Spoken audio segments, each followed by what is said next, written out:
Hello friends, GK Prince academy में आप सभी का स्वागत है। तो हम लोग डिस्कस कर रहे थे उत्तर प्रदेश पुलिस कांस्टेबल के भर्ती परीक्षा के प्रैक्टिस सेट का। और इसमें हम जो है लगा रहे थे घटना चक्र की बुक।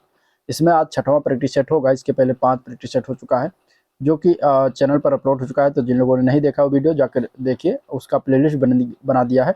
तो उसका डिस्क्रिप्शन में लिंक जो है डिस्क्रिप्शन बॉक्स में दे दूंगा, वहाँ से भी आप उसको देख सकते हैं। ठीक है, आपके एग्जाम के लिए बहुत ही हेल्पफुल होगा। हिंदी और जीएस दोनों मिलाकर इसमें टोटल 75 क्वेश्चन है। 75 क्वेश्चन को हम एक साथ डिटेल वाइज जो है इसमें देखने वाले हैं। ठीक है, बहुत ही जबरदस्त क्वेश्चन है, बहुत अच्छे क्वेश्चन है, इसलिए वीडियो को पूरा देखिएगा, एंड तक देखिएगा, तभी इसका भरपूर फायदा आपको एग्जाम में मिल पाएगा। तो चलिए शुरुआत करते हैं। स्टार्ट करने से पहले अगर आप लोग चैनल पर नए हो और अभी तक सब्सक्राइब नहीं किया तो चैनल को सब्सक्राइब करना मत भूलिएगा। साथ ही साथ वीडियो को भी लाइक करिए और अपने दोस्तों में ज़्यादा शेयर भी कर दीजिएगा। ठीक है, शुरुआत करेंगे सामान्य हिंदी से। पहला क्वेश्चन देखते हैं इसमें हिंदी का।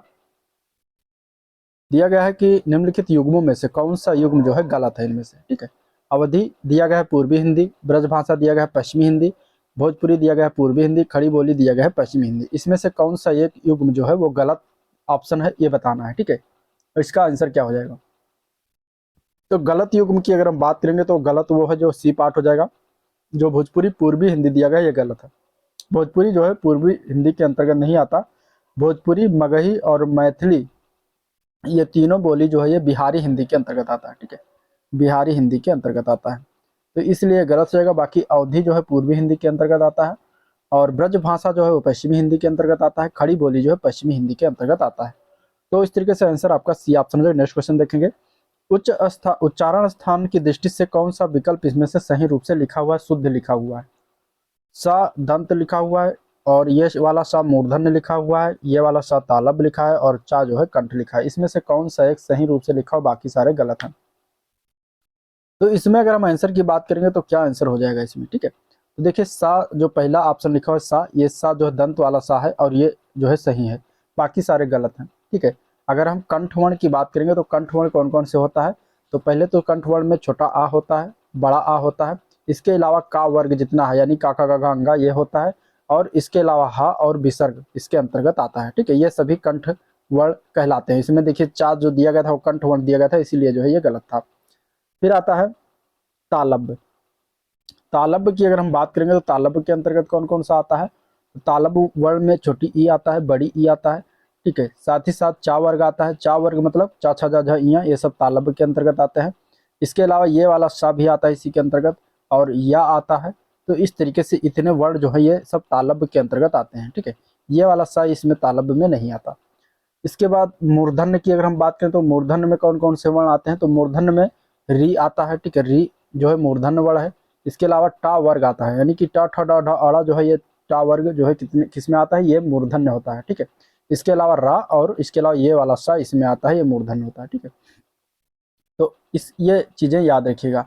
ठीक है, दंत वर्ण में अगर देखा जाए तो सा आता है, इसके अलावा ता वर्ग आता है, ता था दा धा ना, ये सब दंत वर्ग में आते हैं, और ला और सा ये दोनों भी दंत वर्ण के अंतर्गत आते हैं। तो इस तरीके से इसको याद रखिएगा, इसमें से कोई भी पूछा जा सकता है। नेक्स्ट क्वेश्चन देखते हैं। निम्नलिखित में से कौन सी व्यंजन ध्वनियाँ स्पर्श संघर्षी कहलाती हैं। इसमें से स्पर्श संघर्षी व्यंजन ध्वनियाँ कौन सी होती हैं बताना। तो स्पर्श संघर्षी ध्वनियाँ किसको कहा जाता है। तो च छ ज झ जो ये होता है ये स्पर्श संघर्षी ध्वनियाँ होती हैं। तो आंसर ए पार्ट करेक्ट हो जाएगा। ठीक है, स्पर्श संघर्षी ध्वनियाँ कौन होती हैं, च छ ज झ, ये चार जो वर्ण है ये स्पर्श संघर्षी ध्वनियाँ हैं। इनका उच्चारण जो है स्थान जो होता है तालब्य होती है, ये संख्या में 4 होती हैं। ठीक है, बाकी क ख ग घ जो दिया गया ये क्या है, ये कंठ है। ये क्या है, ये कंठ है। इसके अलावा अगर हम देखेंगे तो टा ठा डा डा अड़ा जो दिया गया है ये मूर्धन्य के अंतर्गत आता है, मूर्धन्य ध्वनिया। और पा फा बा भम्मा जो है ये ओष्ठ ध्वनिया, ओष्ठ ओष्ठ ध्वनिया। ठीक है, ओष्ठ ध्वनिया। तो इस तरीके से याद रखिए। Next question. निम्नलिखित में से कौन सा शब्द समूहवाचक संज्ञा नहीं है इनमें से। ठीक है, इनमें से कौन सा समूहवाचक शब्द संख्या जो है नहीं है, संज्ञा नहीं है, ये बताना है। समूहवाचक संज्ञा क्या होता है। तो जिस संज्ञा से वस्तु अथवा व्यक्ति के समूह होने का बोध हो वहां पे वो समूहवाचक संज्ञा होता है। इसमें अगर देखा जाए तो सभा क्या होती है, तो समूहवाचक संज्ञा होती है। कक्षा भी होती है, क्योंकि इसमें बहुत सारे कक्षा में बच्चे होते हैं तो वो भी समूहवाचक हो जाएगी। भीड़ जो होती है, भीड़ भीड़ में भी बहुत सारे लोग होते हैं तो ये भी जो है समूहवाचक हो जाएगा। तो आपका आंसर हो जाएगा डी पार्ट, ये समूहवाचक संज्ञा नहीं होता। दौड़ जो होता है समूहवाचक संज्ञा उदाहरण नहीं। दौड़ किस प्रकार की संज्ञा है, तो ये दौड़ जो होता है ये भाववाचक संज्ञा है। ठीक है, भाववाचक संज्ञा होती है। दौड़ क्या होती है, भाववाचक संज्ञा होती है। ठीक है, चलिए अगला क्वेश्चन है सप्ताह में 7 दिन होते हैं, प्रस्तुत वाक्य में दिन शब्द किस प्रकार का है ये बताना है। ठीक है, जो दिन शब्द इसमें जो दिया गया है ये किस प्रकार का है, तो इस वाक्य में जो प्रयोग किया गया है दिन शब्द ये पुल्लिंग के तौर पर प्रयोग किया गया है, तो पुल्लिंग इसका आंसर हो जाएगा। ठीक है, क्या हो जाएगा, पुल्लिंग हो जाएगा, आंसर इसका ए पार्ट करेक्ट हो जाएगा।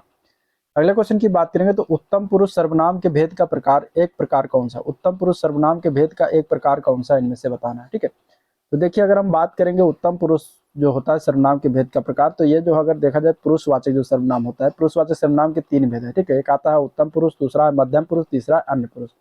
तो इसमें आपका आंसर हो जाएगा बी पार्ट। ठीक है, पुरुषवाचक सर्वनाम के अंतर्गत आते हैं, आंसर बी पार्ट हो जाएगा जी। ठीक है, पुरुषवाचक में एक आता है पहला उत्तम पुरुष, दूसरा है मध्यम पुरुष और तीसरा कौन सा आता है, तीसरा आता है अन्य पुरुष। तो 3 प्रकार इसके प्रकार होते हैं। ठीक है, उत्तम पुरुष में मैं और हम आता है, उत्तम पुरुष में क्या क्या आता है, मैं और हम आता है उत्तम पुरुष सर्वनाम में। इसके अलावा मध्यम पुरुष सर्वनाम में तू, तुम और आप आता है, तू, तुम और आप किस में आता है, मध्यम पुरुष में आता है। अन्य पुरुष में अगर देखा जाएगा तो अन्य पुरुष में वह, वह, ये है और ये आता है। ठीक है, इस तरीके से इसमें ये आएंगे सर्वनाम। नेक्स्ट क्वेश्चन है सालों बाद उसका प्रवासी पति लौटा है, इस वाक्य में कौन सा शब्द विशेषण है। ठीक है, इसमें से कौन सा विशेषण का प्रयोग किया गया या कौन सा शब्द विशेषण के रूप में प्रयोग किया गया है ये बताना। तो सालों बाद उसका प्रवासी पति यानी पति के बारे में बताया जा रहा है, किस प्रकार का पति है, तो प्रवासी पति है। तो यहाँ पे प्रवासी शब्द क्या हो जाएगा, विशेषण हो जाएगा। ठीक है, प्रवासी शब्द क्या हो जाएगा, विशेषण हो जाएगा। ठीक है, पति शब्द की विशेषता बता रहा है, तो इस तरीके से आंसर इसका सी ऑप्शन करेक्ट हो जाएगा। अगला क्वेश्चन है मीरा जोर से हंसी, इस वाक्य यह वाक्य जो है किस क्रिया का समुचित उदाहरण है। मीरा जोर से हंसी यह क्रिया अगर देखा जाएगा तो यह किस क्रिया का जो है समुचित उदाहरण ये बताना। तो इसमें अगर देखा जाएगा तो यह अकर्मक क्रिया का उदाहरण होता है, आंसर ए पार्ट हो जाएगा। ठीक है, अकर्मक क्रिया क्या होती है, तो जिस क्रिया से व्यापार का संचालन करता करता है और फल भी कर्ता पर ही पड़े उसे अकर्मक क्रिया कहते हैं। ठीक है, तो मीरा जोर से मीरा करता है यहाँ पे और कर्ता पर ही काम हो रहा है। ठीक है, वो जोर से कौन हंस रहा है, तो मीरा ही हंस रही है, इसलिए यह कर्मिक हो जाएगा। नेक्स्ट क्वेश्चन, लोग बड़ी बड़ी गाड़ियां लेकर आ रहे थे, वाक्य का काल बताना। ये किस प्रकार के काल में जो है वाक्य लिखा गया है, तो ये वाक्य की अगर हम बात करेंगे तो अपूर्ण भूतकाल के अंतर्गत आ रहा है। ठीक है, आंसर इसका बी पार्ट हो जाएगा। अपूर्ण भूतकाल मतलब कि जिस क्रिया के भूतकाल में होने का यानी कि पास्ट में होने का ज्ञान हो किंतु उसकी समाप्ति का भी पता न चले, यानी कि काल वो हो रहा है या फिर हो चुका है ये पता ना हो, तो वो अपूर्ण भूतकाल माना जाता है। ठीक है, तो यहाँ पे आंसर इसका बी पार्ट करेक्ट हो जाए। यही लागू होता है अपूर्ण वर्तमान काल में। ठीक है, जिसमें काम अधूरा प्रतीत हो या पूरा हो गया है ये पता ना हो, तो अपूर्ण वर्तमान काल क्या हो जाएगा। ठीक है, समान भविष्यत काल मैंने वो जाएगा, वो खाएगा, वो पिएगा, ये भविष्य समान भविष्यत काल में आएगा। समान भूतकाल मैंने वो गया, वो खाया, वो पिया, ये समान भूतकाल आ जाएगा। नेक्स्ट क्वेश्चन, अमीय का तत्सम रूप क्या होता है। अमीय अमीय का तत्सम होता है अमृत, क्या होता है, अमृत होता है, आंसर बी पार्ट हो जाएगा। नेक्स्ट क्वेश्चन, आकाश का पर्यायवाची इसमें से कौन सा नहीं होगा, तो इसमें से अगर देखा जाएगा तो कौन सा इसका आंसर हो जाएगा, तो अवनी जो होता है इसका पर्यायवाची नहीं होता, तो आंसर इसका क्या हो जाएगा, डी ऑप्शन करेक्ट। ठीक है, अवनी अगर हम बात करेंगे तो अवनी का पर्यायवाची भू, इला, भूम। ठीक है, भूम यानी कि भू, भूम, इला, धरती, ये धरती का पर्यायवाची होता है अवनी। ठीक है, धरती। और अन्य की बात करें तो मेदिनी है, मेदिनी याद रखिएगा। अचला है, ये भी जो है धरती का पर्यायवाची है, अचला। इसके अलावा वसुधा धरती का पर्यायवाची। ठीक है, वसुधा, वसुंधरा धरती का पर्यायवाची, उर्वी धरती का पर्यायवाची, तो ये सभी याद रखें। मही भी धरती का पर्यायवाची होता है। ठीक है, नेक्स्ट क्वेश्चन, अवर का विलोम क्या होता है, तो इनमें से क्या हो जाएगा, तो अवर का विलोम प्रवर हो जाएगा। इंपॉर्टेंट क्या मतलब इजी था, तो अवर का विलोम प्रवर होता है, आंसर इसका बी पार्ट हो जाएगा। ठीक है, लघु का विलोम दीर्घ होता है, लघु का विलोम क्या होता है, दीर्घ होता है। ठीक है, कनिष्ठ, कनिष्ठ का विलोम क्या होता है, ज्येष्ठ होता है, कनिष्ठ का विलोम ज्येष्ठ होता है। अगला क्वेश्चन है सुधा का अनेकार्थक शब्द क्या है, सुधा, सुधा का अनेकार्थक शब्द की अगर हम बात करेंगे तो अमृत, पानी, मकरंद, रस, मधु, ये सब सुधा का अनेकार्थी शब्द होता है। ठीक है, इसमें अगर देखा जाए तो अनेकार्थी शब्द में अमृत पानी आ जाएगा, अमृत पानी। इसके अलावा मकरंद, रस, मधु, ये सभी जो है इसका अनेकार्थक होता है।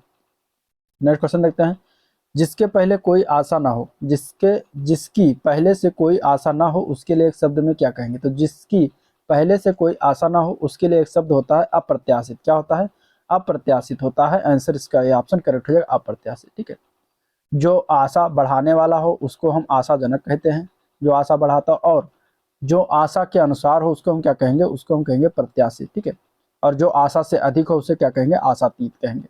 नेक्स्ट क्वेश्चन, सिर फिर जाना, इसका क्या अभिप्राय है, इसका अर्थ क्या है सिर फिर जाने का, सिर फिर जाने का अर्थ होता है बुद्धि ठिकाने में न रहना, इसका क्या अर्थ होता है, बुद्धि ठिकाने में न रहना, आंसर बी पार्ट हो जाएगा। काला अक्षर भैंस बराबर लोकोक्त का सही अर्थ क्या है, काला अक्षर भैंस बराबर लोकविद का सही अर्थ होता है पढ़ा लिखा ना होना, ठीक है, पढ़ा लिखा ना होना, आंसर ए पार्ट करेक्ट हो जाएगा।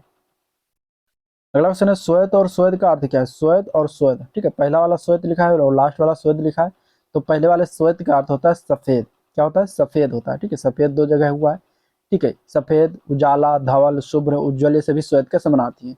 और श्वेत जो दूसरा वाला श्वेत है इसका क्या अर्थ होता है, इसका अर्थ होता है पसीना, तो पसीना अगर देखा जाए तो ये गलत है, ये गलत है, क्योंकि यहाँ पे स्वच्छ लिखा हुआ गलत होगा, यहाँ पे रक्त लिखा है गलत हो जाएगा, तो आंसर हो जाएगा बी ऑप्शन, ठीक है, सफेद और पसीना। नेक्स्ट क्वेश्चन, धड़ाक में कौन सा प्रत्यय लगा हुआ है, धड़ाक में प्रत्यय की बात करें तो धड़ाक में प्रत्यय कब लगता है, प्रत्यय जो है मूल शब्द के बाद में लगता है, तो इसमें बाद में आक लिखा हुआ है, तो यही आंसर बी पार्ट करेक्ट हो जाएगा।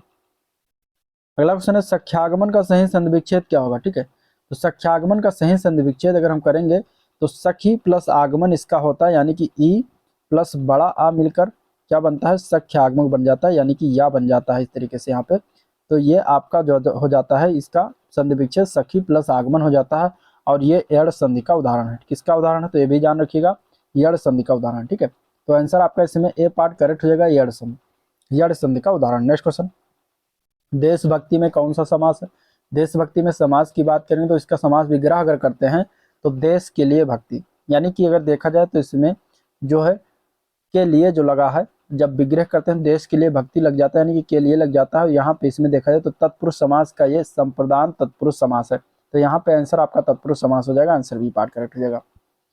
अगले क्वेश्चन बताना कि निम्न में से मिश्रित वाक्य कौन सा है इनमें से, ठीक है, मिश्रित वाक्य, तो मिश्रित वाक्य की अगर हम बात करेंगे तो इसमें से कौन सा हो जाएगा, तो देखिए वर्षा हो रही है मिश्रित वाक्य नहीं है, ये एक सरल वाक्य है, ठीक है, क्या है, सरल वाक्य का उदाहरण, ठीक है, क्योंकि इसमें एक ही कर्ता एक ही विधेय है, मैं पढ़ता हूँ और वो खेलता है, मैं पढ़ता हूँ और वो खेलता है, ये किस प्रकार का वाक्य है, तो और शब्द से अगर जुड़ जा रहा है दो वाक्य तो ये संयुक्त वाक्य हो जाता है, कौन सा हो जाता है, संयुक्त वाक्य हो जाता है, ठीक है, सुधीर पढ़ता है तो ये भी सरल वाक्य हो जाएगा, सुधीर पढ़ता है तो सरल वाक्य हो जाएगा। इसके अलावा मैंने सुना है कि नीना पास हो गई, अब यहाँ पे देखिए की शब्द से जुड़ा हुआ है और दो शब्द है, अब दो वाक्य अलग अलग है, ठीक है, नीना पास हो गया मैंने सुना है, तो ये हो जाएगा मिश्रित वाक्य, ठीक है, ये क्या हो जाएगा, मिश्रित वाक्य हो जाएगा, तो आपका आंसर इसमें डी ऑप्शन करेक्ट हो जाएगा। अगला क्वेश्चन है निम्नलिखित में से शुद्ध वाक्य का चयन करिए, इनमें से शुद्ध वाक्य कौन सा है, तो अगर हम इसमें देखें कृपया करके खुले पैसे दें तो जो कि गलत है, क्योंकि करके का प्रयोग नहीं लगाया जाता, ठीक है, कृपया खुले पैसे देने की दया करें, यहाँ पे दया की कोई बात ही नहीं है, कृपया खुले पैसे दें, तो ये सही है, सी पार्ट इसका करेक्ट हो जाएगा। निम्नलिखित में शुद्ध वर्तनी वाला शब्द कौन सा है इसमें से, तो इसमें शुद्ध वर्तनी उत्तरदायी किस प्रकार लिखा जाता है, तो बी पार्ट में जो उत्तरदायी लिखा है शुद्ध रूप से लिखा हो, तो आंसर बी पार्ट करेक्ट हो जाएगा। अगला क्वेश्चन बात करेंगे तो किस छंद में 26 मात्राएं होती हैं, 14 और 12 पर जो है यति होता है, तो ये किस प्रकार के छंद को बताता है, 26 मात्राओं में से जो छंद बनता है उसे गीतिका छंद कहा जाता है, ठीक है, 26 मात्राओं से जो छंद बनता है उसे क्या कहते हैं, गीतिका कहते हैं, और इसकी यति जो होती है वो 14 और 12 मात्राओं पर होती है, ठीक है, तो यहाँ पे आंसर इसका सी पार्ट करेक्ट हो जाएगा। नेक्स्ट क्वेश्चन है सोहत ओढ़े पीत पट श्याम सलोने ज्ञात मनो नील पर नीलमणि शैल पर आतप पर्यो प्रभात, यहाँ पे प्रयुक्त कौन सा अलंकार है ये बताना। तो देखिए अगर हम बात करेंगे इसमें अलंकार की, तो अलंकार इसमें क्या हो जाएगा, इसमें अलंकार की अगर हम बात करें तो अलंकार हो जाएगा उत्प्रेक्षा अलंकार, ठीक है, आंसर इसका डी ऑप्शन हो जाएगा। इन पंक्तियों में अगर पीताम्बर ओढ़े श्याम, ठीक है, यहाँ पे जो है सोहत ओढ़े पीत पट श्याम सलोने ज्ञात मनोनील पर शैल पर आतप पर्यो प्रभात, तो यहाँ पे जो पीताम्बर ओढ़े श्याम है यानी कि कृष्ण है जो उपमेय है, यहाँ पे नीलमणि पर्वत पर प्रभात कालीन धूप यानी कि उपमान की संभावना किया जा रहा है, तो इस तरीके से यहाँ पे डी ऑप्शन इसका करेक्ट हो जाएगा उत्प्रेक्षा, जहाँ पे संभावना व्यक्त की जाए वहां पे उत्प्रेक्षा अलंकार होता है। नेक्स्ट क्वेश्चन, अगला क्वेश्चन है निम्न में से कौन ज्ञानाश्रय शाखा के कवि है, इनमें से ज्ञानाश्रय शाखा ज्ञानाश्रय शाखा के भक्त कवि अगर हम बात करें तो निर्गुणवादी थे, ठीक है, वह गुरु का बहुत सम्मान करते थे और जात पात के भेदों को नहीं मानते थे, तो उन्हें ज्ञानाश्रय शाखा का कहा गया क्योंकि निर्गुणवादी होते थे। इस शाखा के प्रमुख कवियों में कबीर दास थे, नानक थे, रैदास थे, दादू दयाल थे, सुंदर दास, मलुकदास, ये सभी क्या थे, ज्ञानाश्रय शाखा के थे, तो आंसर सी ऑप्शन करेक्ट हो जाएगा, ठीक है। मलिक मोहम्मद जायसी जो थे वो प्रेमाश्रयी शाखा के थे, प्रेमाश्रयी काव्यधारा के निर्गुण कवि थे, और तुलसीदास जो थे ये रामाश्रयी काव्यधारा के सगुण कवि थे, ठीक है, तो आंसर आपका इसमें सी ऑप्शन करेक्ट हो जाएगा। अगले क्वेश्चन की तरफ बढ़ते हैं, सदल मिश्र जो है की रचना कौन सी है, इसमें से सदल मिश्र ने क्या रचना किया है, इसमें से कौन सी उनकी रचना का नाम क्या है ये बताना। तो सदल मिश्र की रचना की बात करेंगे तो नासिकेतोपाख्यान, आंसर इसका हो जाएगा बी पार्ट, नासिकेतोपाख्यान जो होता है सदल मिश्र की रचना, ठीक है। गोरा बादल की कथा जटमल की रचना है, ये किसकी रचना है? जटमल, जटमल की रचना है, ठीक है। प्रेम सागर जो दिया गया ये किसकी रचना है? तो लल्लू लाल की रचना है, लल्लू लाल, लल्लू लाल कब थे? उनकी रचना है। रानी केतकी की कहानी ये किसने लिखा है? तो ये लिखा गया है इंसा अल्लाह खां के द्वारा, इंसा अल्लाह खां नाम है लेखक का, इन्होंने लिखा हुआ है, ठीक है। तो इंसा अल्लाह खां ने रानी केतकी की कहानी लिखी हुई है। अब गद्यांश को पढ़ के देना 28 से लेकर 31 तक आप लोग गद्यांश को पढ़िएगा। हम चलते हैं क्वेश्चन की तरफ। पहला क्वेश्चन है गद्यांश से कि कुंती अपने नवजात सुकुमार शिशु को कहाँ छोड़कर आई थी? तो गद्यांश को जब पढ़ेंगे तो इसका आंसर आपको निकल के आएगा नदी में, ठीक है। कहाँ पर? नदी में, ठीक है। मंजूषा को कौन लेकर जा रहा था?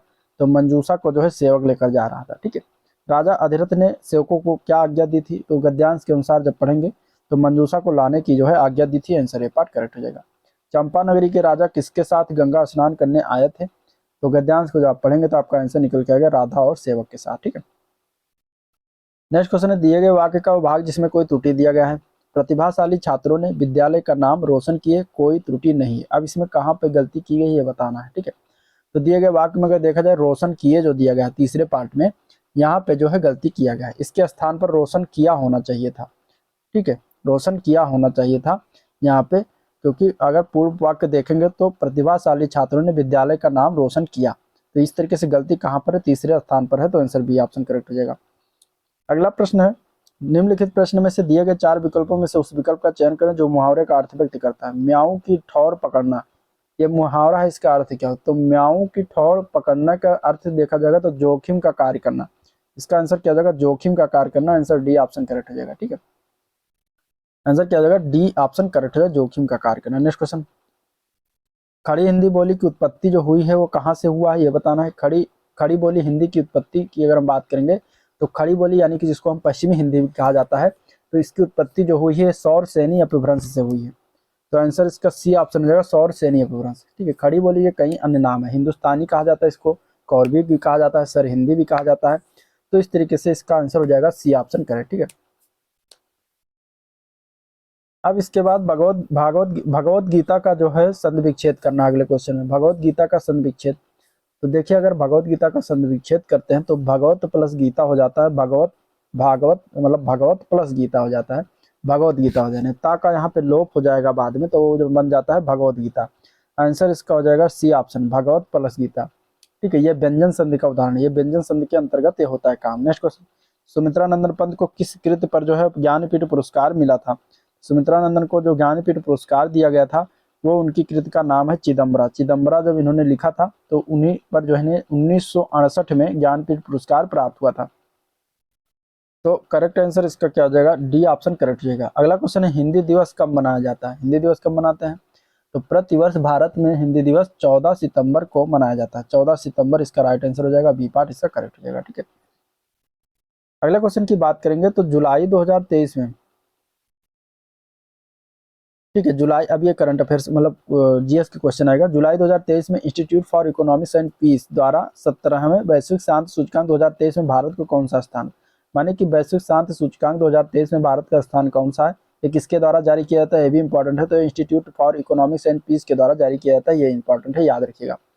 कौन सा स्थान इसमें भारत को प्राप्त हुआ है? तो भारत को इसमें 112वां स्थान प्राप्त हुआ है। आंसर सी पार्ट है। टोटल कितने देश थे? तो 166 देश थे, ठीक है। इस सूचकांक में पहले स्थान पर तो आइसलैंड पहले स्थान पर, कौन पहले स्थान पर? तो आइसलैंड पहले स्थान पर था। दूसरे स्थान पर पूछा गया तो डेनमार्क, दूसरे स्थान पर डेनमार्क, ठीक है। नेक्स्ट क्वेश्चन, उत्तर प्रदेश के निम्नलिखित जिलों में से किसका क्षेत्रफल सर्वाधिक है? इनमें से सबसे ज्यादा क्षेत्रफल सर्वाधिक की बात करें, सबसे ज्यादा लखीमपुर खीरी का है पहले स्थान पर, तो आंसर ए पार्ट हो जाएगा, ठीक है। सबसे बड़ा जिला लखीमपुर खीरी है। सबसे छोटा जिला पूछा जाएगा तो हापुड़, सबसे छोटा जिला कौन सा है? हापुड़ है, ये याद रखिएगा, ठीक है, हापुड़ है। जनसंख्या की दृष्टि से सबसे बड़ा जिला पूछा जाएगा तो इलाहाबाद हो जाएगा, जो जिसको प्रयागराज कहते हैं, और सबसे छोटा जिला जनसंख्या की दृष्टि से महोबा हो जाएगा। अगले क्वेश्चन की तरफ बढ़ेंगे। भारत की सबसे बड़ी जनजाति कौन सी है? तो भारत की सबसे बड़ी जनजाति की अगर हम बात करें जनसंख्या की दृष्टि से, तो भारत की सबसे बड़ी जनजाति जो है वो इस समय देखा जाएगा तो भील है, ठीक है, जो कि विकल्प में नहीं है, भील इसका होगा आंसर, सबसे बड़ी जनजाति। लेकिन अगर देखा जाए तो इसमें से हो जाएगा आपका गोंड जनजाति समूह, ठीक है, अगर नहीं है तो गोंड हो जाएगा। इसके बाद नेक्स्ट क्वेश्चन, निम्नलिखित में से कौन सा सही सुमेलित नहीं है? इनमें से कोयला सोनभद्र में पाया जाता है, बलुआ पत्थर मिर्जापुर में प्राप्त होता है, सिल्का बालू इलाहाबाद में प्राप्त होता है, यूरेनियम झांसी लिखा हुआ है। इसमें से कौन सा गलत है? गलत ऑप्शन की बात करेंगे तो गलत ऑप्शन इसमें से डी ऑप्शन हो जाएगा, ठीक है। यूरेनियम जो प्राप्ति होती है एकमात्र उत्तर प्रदेश का जिला है ललितपुर, वहीं से प्राप्ति होती है, तो आंसर इसका डी ऑप्शन हो जाएगा, ठीक है। झांसी से नहीं प्राप्ति होती है। नेक्स्ट क्वेश्चन, 28 सितंबर 2023 को डॉक्टर एम एस स्वामीनाथन का निधन हो गया, वो क्या थे? तो 28 सितंबर 2023 को जो डॉक्टर एम एस स्वामीनाथन का निधन हो गया, ये भारत के हरित क्रांति के जनक थे और ये प्रसिद्ध कृषि वैज्ञानिक थे। तो इस तरीके से आंसर इसका ये पार्ट करेक्ट हो जाएगा, ठीक है। भारतीय चारागाह एवं चारा अनुसंधान ये कहाँ पर है? भारतीय चारागाह एवं चारा अनुसंधान जो है ये पड़ेगा झांसी में, ठीक है। उत्तर प्रदेश झांसी में, आंसर सी ऑप्शन करेक्ट हो जाएगा। अगला क्वेश्चन देखते हैं। तो गुप्त कालीन के दौरान सोने के सिक्कों को निम्न में से किस नाम से पुकारा जाता था? तो गुप्त काल के दौरान सोने के सिक्कों को जो है दीनार कहा जाता था। क्या कहा जाता था? दीनार कहा जाता था, ठीक है। और चीनी यात्री फाहियान के लोग जो है दैनिक क्रय विक्रय में कौड़ियों का प्रयोग करते थे, लेकिन सोने के सिक्कों को जो है दीनार कहा जाता था, याद रखिएगा। डायनमो ऊर्जा परिवर्तित करता है, और डायनमो किस प्रकार ऊर्जा परिवर्तित करता है? तो डायनमो जो है यांत्रिक ऊर्जा को वैद्युत ऊर्जा में परिवर्तित करता है, तो आंसर इसका सी ऑप्शन रहेगा। यांत्रिक ऊर्जा को वैद्युत ऊर्जा में कौन परिवर्तित करता है? तो डायनमो परिवर्तित करता है, ठीक है। और विद्युत मोटर क्या करता है? विद्युत ऊर्जा को यांत्रिक ऊर्जा में परिवर्तित करता है। चलिए अगले क्वेश्चन की बात करेंगे। अगला प्रश्न है, नवंबर 2023 में इंटरनेशनल एमी अवार्ड 2023 में किस भारतीय को इंटरनेशनल एमी डायरेक्टरेट पुरस्कार से सम्मानित किया गया? तो ये पुरस्कार जो है किसे प्रदान किया गया है? तो ये पुरस्कार जो है एमी अवार्ड्स में भारत की जानी मानी फिल्म निर्माता एकता कपूर को जो है ये पुरस्कार प्रदान किया गया है, सम्मानित किया गया है, तो आंसर इसका क्या हो जाएगा? डी ऑप्शन करेक्ट हो जाएगा, ठीक है। और यह पुरस्कार पाने वाली पहली भारतीय निर्माता है। नेक्स्ट क्वेश्चन, उत्तर प्रदेश के लोकायुक्त की पदधारण की जो है अवधि कितनी है? पदधारण की अवधि कितनी है? तो उत्तर प्रदेश के लोकायुक्त की पदधारण अवधि जो होती है वर्तमान में 8 वर्ष है, आंसर सी ऑप्शन करेक्ट हो जाएगा, ठीक है। 8 वर्ष है, तो आंसर क्या हो जाएगा? सी ऑप्शन इसका करेक्ट हो जाएगा। अगला क्वेश्चन की बात करते हैं। तो डेसिबल इकाई का प्रयोग किसके मापन में किया था? तो डेसिबल इकाई का प्रयोग जो हम करते हैं ध्वनि की तीव्रता को मापा जाता है, तो आंसर सी ऑप्शन करेक्ट हो जाएगा, ठीक है। नेक्स्ट क्वेश्चन देखते हैं। तो अक्टूबर 2023 में भारत के पहले जैव विविधता आनुवांशिक सिल्क टेक पार्क का शुभारंभ कहाँ किया गया? भारत का पहला जैव विविधता आनुवांशिक सिल्क टेक पार्क का शुभारंभ जो है कहाँ पर किया गया है, ये बताना, ठीक है। तो ये अगर हम बात करेंगे तो अक्टूबर 2023 में मध्य प्रदेश के पंचमढ़ी में जो हुआ है, ये कहाँ पर हुआ है? एमपी, यानी कि मध्य प्रदेश के पंचमढ़ी जिले में जो है किया गया है। तो इसका आंसर हो जाएगा जो है सी पार्ट। अगले क्वेश्चन की बात करते हैं। तो भारतीय संविधान की 7वीं अनुसूची के अंतर्गत राज्य सूची में निम्नलिखित में से किसका उल्लेख है? इनमें से, तो इनमें से राज्य सूची में किसका उल्लेख है बताना। तो देखिए शिक्षा, विद्युत जो है और वन, ये किस में आते हैं? समवर्ती सूची में शामिल है, जबकि पुलिस जो है राज्य सूची में आता है, तो आंसर सी ऑप्शन करेक्ट हो जाएगा। निम्नलिखित में से कौन सा विकलांग व्यक्तियों का अंतर्राष्ट्रीय दिवस के रूप में मनाया जाता है? तो विकलांग व्यक्तियों के लिए अंतर्राष्ट्रीय दिवस जो रखा गया वो 3 दिसंबर रखा गया है, आंसर होगा इसका बी ऑप्शन करेक्ट, 3 दिसंबर। रक्त समूह जो ओ है ये क्या कहलाता है, किस प्रकार का है? रक्त समूह ओ को हम क्या कहते हैं? तो इसका आंसर क्या हो जाएगा? रक्त समूह ओ को हम जो कहते हैं सर्वदाता कहते हैं, ठीक है। सर्वदाता इसको कहते हैं, तो आंसर इसका ए पार्ट करेक्ट हो जाएगा। और ए बी जो है, ए बी रक्त समूह ए बी जो है सर्वग्रहण है, ठीक है, सर्वग्राही है। अगला क्वेश्चन, निम्नलिखित में से किस खाद्य पदार्थ में उच्चतम प्रति ग्राम कैलोरी मान होता है? इनमें से, तो उच्चतम प्रति ग्राम कैलोरी मान के अगर प्रश्न देखा जाएगा तो घी में सबसे ज्यादा होता है, तो आंसर ए पार्ट हो जाएगा घी। अगला क्वेश्चन है, लिंगराज मंदिर कहाँ पर अवस्थित है? तो लिंगराज मंदिर की अगर हम बात करेंगे तो ये कहाँ पर स्थित है? तो लिंगराज मंदिर जो है ओडिशा में पड़ता है, और ओडिशा के किस जिले में? तो भुवनेश्वर में, ठीक है, भुवनेश्वर में स्थित है। और ये मंदिर जो है इसकी शैली किस प्रकार है? तो नागर शैली में बना हुआ है। अगला क्वेश्चन की बात करें तो सितंबर 2023 में संपन्न वर्ष की चौथी और अंतिम ग्रैंड स्लैम प्रतियोगिता यूएस ओपन 2023 के पुरुष एकल वर्ग का खिताब जो है किसने जीता है? तो ये जीता गया है जो है पुरुष एकल वर्ग का खिताब सार्बिया के हैं नोवाक जोकोविच, तो इनके द्वारा जीता गया है, तो आंसर ए पार्ट करेक्ट हो जाएगा, ठीक है, इनके द्वारा जीता गया। महिला एकल का खिताब जो है अमेरिका की है कोको गाफ, उन्होंने बेलारूस की एरिना सबालेंका को पराजित किया था। तो कोको गाफ महिला में, पुरुष एकल में नोवाक जोकोविच। महर्षि वाल्मीकि आश्रम के कहाँ पर स्थापित है? तो ये बिठूर में, बिठूर कहाँ पड़ता है? कानपुर में, ठीक है, तो आंसर हो जाएगा ए पार्ट। दिल्ली के किस सुल्तान के विषय में कहा गया है कि उसने रक्त और लौह की नीति अपनाई थी? तो ये कहा गया है बलबन के बारे में, ठीक है, आंसर इसका बी ऑप्शन हो जाएगा बलबन। अगला क्वेश्चन, नेक्स्ट क्वेश्चन है, अंतर्राष्ट्रीय श्रम संगठन का मुख्यालय कहाँ पर स्थित है? तो अंतर्राष्ट्रीय श्रम संगठन का मुख्यालय जो पड़ता है, ये अगर हम बात करेंगे तो ये जिनेवा में पड़ेगा, स्विट्जरलैंड में। तो आंसर डी ऑप्शन करेक्ट हो जाएगा। इसकी स्थापना कब हुई थी? 1919 में हुई थी। अगला क्वेश्चन है, भारत का उपराष्ट्रपति बनने के लिए न्यूनतम आयु कितनी होनी चाहिए? तो 35 वर्ष होनी चाहिए। राष्ट्रपति, उपराष्ट्रपति सभी के लिए जो है 35 वर्ष होना चाहिए। निम्नलिखित में से कौन सा उत्तर प्रदेश का राजकीय पुष्प है? तो उत्तर प्रदेश का राजकीय पुष्प क्या है? पलाश, या फिर इसको टेंसू भी कहा जाता है, पलाश हो जाएगा। और राजकीय पक्षी सारस, राजकीय वृक्ष अशोक। तो इस तरीके से आपका आंसर ए पार्ट हो जाएगा। नेक्स्ट क्वेश्चन, वर्तमान में भारतीय अंतरिक्ष अनुसंधान संगठन के अध्यक्ष कौन है? इसरो का हेडक्वार्टर कहाँ है? तो बेंगलुरु में हेडक्वार्टर। बेंगलुरु कहाँ पड़ता है? बेंगलुरु कर्नाटक में पड़ता है। तो वहां पे इसका जो हेडक्वार्टर है। इसके वर्तमान में अध्यक्ष कौन है? तो एस सोमनाथ। ठीक है, एस सोमनाथ है, doctor S Somnath. Answer A part, B part correct हो जाएगा। संसद की लोक लेखा समिति का अध्यक्ष किसे नियुक्त किया गया जाता है? संसद की लोकसभा का अध्यक्ष जो है नियुक्त किया जाता है, वो अगर हम बात करें तो इसका गठन होता है प्रतिवर्ष। ठीक है, इसमें समिति सदस्यों की सदस्य जो होती है, संख्या जो होती है वो 22 होती है, जिसमें से 7 सदस्य जो होते हैं राज्यसभा से होते हैं और लोकसभा से बाकी होते हैं 15। ठीक है, इस समिति के अध्यक्ष की नियुक्ति जो है लोकसभा अध्यक्ष के द्वारा किया जाता है। तो इस तरीके से आंसर ए पार्ट करेक्ट हो जाएगा। उत्तर प्रदेश में प्रथम दुग्ध सहकारी समिति की स्थापना हुई थी कहाँ पर? तो उत्तर प्रदेश में सर्वप्रथम 1917 में हुआ था।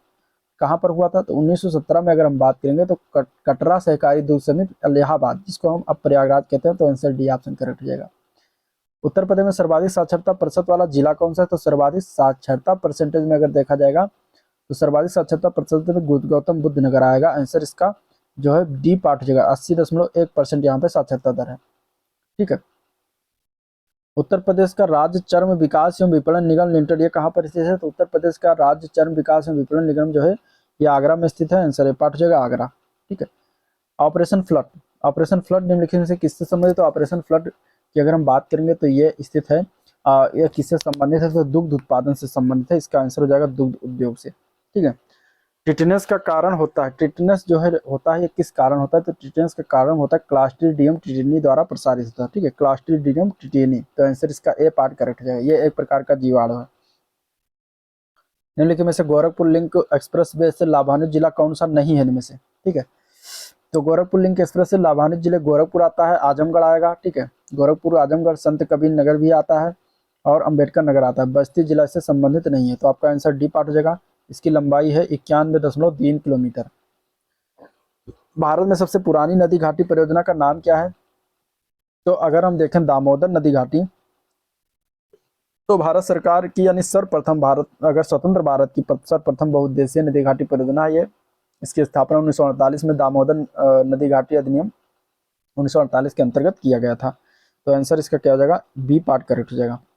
अगला क्वेश्चन है, हिमाचल प्रदेश में जो है स्थित दर्रा का नाम कहते हैं? हिमाचल प्रदेश में सिपकीला दर्रा जो है वो स्थित है। आंसर ए पार्ट हो जाएगा सिपकीला दर्रा। ठीक है, भारत के किस राज्य की सबसे लंबी तटरेखा है? तो सबसे लंबी तटरेखा जो गुजरात राज्य की होती है। तो आंसर बी पार्ट हो जाएगा। कितना है? 1214.7 किलोमीटर। ठीक है, तो यहाँ पे आपका आंसर हो जाएगा बी पार्ट गुजरात।